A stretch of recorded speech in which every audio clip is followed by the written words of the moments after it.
What concerns me most about America's response to terrorism since the 9/11 attacks um, is that there still remains some ambiguity in terms of the relative roles and responsibilities for various government agencies, as well as between the government and the private sector.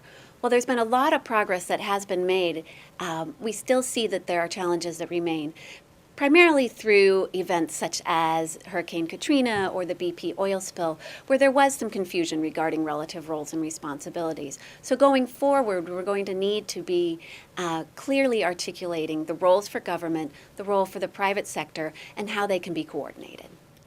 There's no one entity that really has sole responsibility for ensuring that the U.S. is prepared for a public health emergency.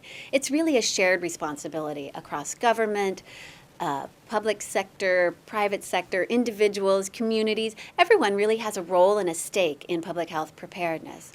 Just as an example, when a disaster occurs, it's not as though the federal government can immediately drop resources or people into the environment.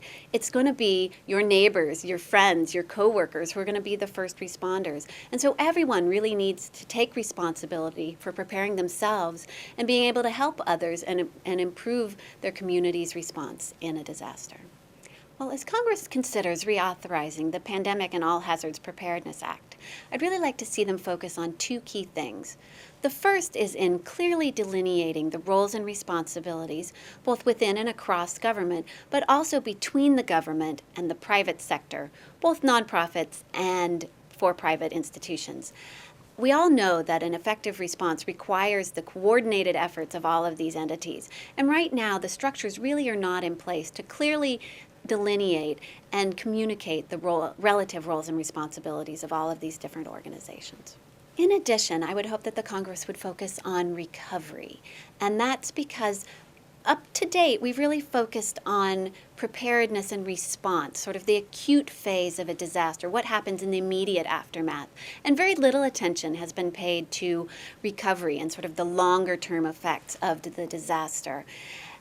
And what attention has been paid has really been focused on physical infrastructure recovery. Where more attention is needed is on human recovery, the mental health needs, rebuilding the social networks, rebuilding the community, and bringing people back together so that the community is healthy and is functioning well.